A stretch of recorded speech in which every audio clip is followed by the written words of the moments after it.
Gabriel, first of all, came off a little bit uncomfortable, you said, during the week. Has he trained this week? Is he right to go again on Sunday? We will have to see tomorrow how he is. But yeah, he could not finish the game, so that was obviously a big sign for us, and we'll have to see how he is tomorrow. And Saliba, any update, any progress? Not a lot of progress. He's feeling better every single day, but he's not been able still to have any activity around the first team, so we don't expect him to be with us. And with Saliba, does there come a point where you just stick your hands up and say, okay, that's it for the season, let's just get him better and ready to start next season because you've only got 4 games? We are not there yet today because we're always hopeful and players always pushing to play, but if that's the case at some stage, we will announce that, but hopefully that won't be the case. With him, is it just more rest that he needs, or is there something else that needs to be done to kind of fix him? It's about the healing process, pain-wise and things that he can do now off the pitch. I think he's in a good place, but obviously we have to build that capacity again to have the right impact, the right load, and be in good condition to train and play for the team. And is there anybody else that's a doubt for Sunday? No, hopefully not. And reflecting on earlier this week, you can tell us things are good, you can feed into the players, but going out and actually delivering, how important was that to you this week, bearing in mind what's ahead? Yeah, we showed a great response during the week, but as you said, the most important thing was after to put it on the pitch, and we did it right from the beginning. We showed real determination and desire to win the game, to put up a big performance. It was a big game for us, with the London derby, and we did that, and we earned the right to win the game. And you talked afterwards about just still needing to find this ruthless streak. How do you go about doing that as a group? Well, finding moments where are crucial in games to kill them, finding better ways to finalize games, and we had a few, especially with the games that we have drawn. Okay, Ian from talkSPORT. Hi, Mikel. Do you think some of the injuries you're suffering might be because of the unusual season we've had with the World Cup in the middle, the fact that it's gone on a bit longer? The ones that we had, the ones that they've been, probably except of Saliba, but it was a really nasty impact that he had. They've been more traumatic than anything else. So we wouldn't put that down to the World Cup or the amount of stress or games that they have to play. I wouldn't say it's that.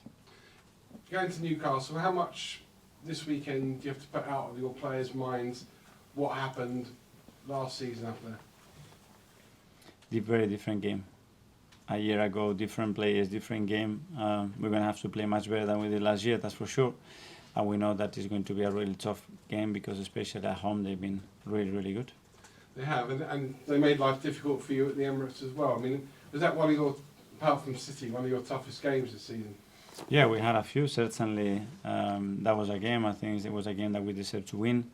We did it at the end, and they are a really good side. They are well coached, they have good players, the right environment around the club right now, so they're in a good place. I wanted to lastly ask you about, we saw Sam Allardyce come into football this week. We've seen Roy Hodgson and Neil Warnock as well come back into football management, but you're the youngest manager in the Premier League. Eddie Howe, I think, is just above you in terms of, well, was the youngest manager in the Premier League. How much are you and Eddie role models for young coaches, players that have just sort of finished the game and learnt their coaching, coming into football and being successful? I don't know. I have learned from a lot of coaches. Certainly I have learned things from Sam because I played against him, especially when I was a player, and he has a really unique and very, very effective way of playing and getting results with his teams. And it's good, especially for foreign coaches, young coaches, when you come into a league and you have coaches that that's in a way, I think they have kept the essence of the English football in many ways, and I think Sam play a big part on that. Okay, Nick from BBC. Mikel, how different is your team now, do you think, from January when Newcastle kind of frustrated you? Do you think your team's, was that a helpful thing to help your team grow, you know? And we will try to play the game that we want, and then they won a very different game, that's for sure. And that was the battle when we played them at the Emirates. As I said, I think we deserve to win that game. There are things that obviously are going to be different playing back there, and we're going to have to be better to earn the right to win it. Do you think your team is better at dealing with the approach by a team like Newcastle now than it was then, maybe? We have to show that on the pitch. Fair enough. How difficult is it for your players to deal with all these defensive changes at the moment? I would imagine if you were to choose an area of the pitch where you didn't want to have disruption, this would be it. How much work are you having to do with the players, and how much are they being challenged by this? We can control certain things, and we have to accept that, and that's why we have other players that can fulfill those roles. Try to help them, support them as much as possible, and don't look for too many excuses, and just find the right solutions to win matches. And I know we ask you this all the time about watching Manchester City games. You're probably fed up of being asked about whether you watch this stuff. But how are you coping with the kind of powerlessness of having to, wait for them to slip up? How do you deal with that? Previously, you were in control of events. Now you're not. But we have enough. Just looking after what we have to do and playing well to win the games. Okay, Jordan from the Athletic. Mikel, after the City game, you said the difference was that they could still, in moments, go to a different level to the Arsenal team. When Newcastle and investment and being in third place, is this a game where you need to make a statement that you can still go to a level that they can't reach yet? We don't have to make a statement to anybody. We have to play our best game, play as good as we possibly can to earn the right to win the game. And I know you spoke about the defensive nature of performance at home early in the season. You said that you didn't think they planned to do that. Are you expecting them to come out of the blocks tomorrow and really try and upset your style of play? I don't know what they have prepared. Okay, last couple in the live section. Just- Sorry, sorry, Jordan. Sorry. Yeah, I just wanted to ask about, there's a traditional top six in the English league with Newcastle's investment in their infrastructure. Do you see that in the next couple of years settling into a top 7? Well, they already are third in the league right now, and they merit that position with the way they have performed and the amount of changes that they've made. But they made some very intelligent decisions as well, so they deserve to be where they are. Okay, last couple in the last section, Kaya. Hi, Mikel. The goals Martin scored against Chelsea were very similar in terms of that late arrival into the box. He's been doing that a lot more this season. Is that something you've worked on him with specifically on the training ground?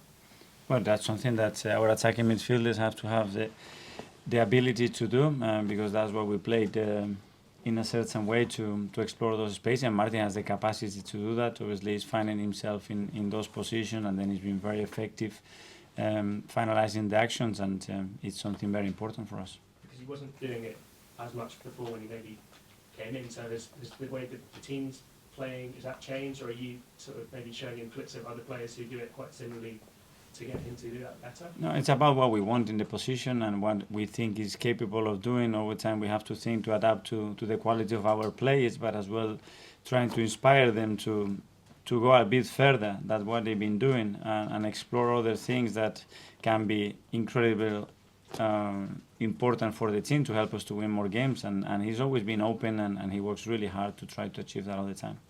James from ESPN. Mikel, this assumption from the outside that City will just win every game now, no problem, we're going to win the league. But you've obviously been a coach at City. I mean, they're not robots, are they? But it's possible they can feel pressure from here.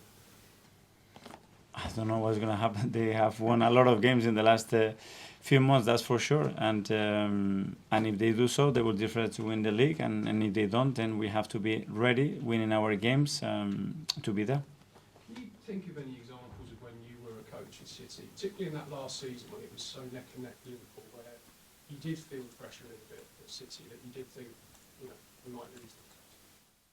This is more down to the players as well. I don't know how they are thinking right now, what their focus is. They will try to win every game. We'll try to do the same and see what happens.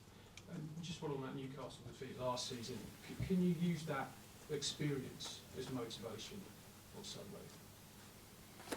I don't think so. I think it's not a lot to motivate from there. It's a lot of things that we have to do much better than when we did in the day. But the group of players as well and the players that they're playing at the moment is very different to that group.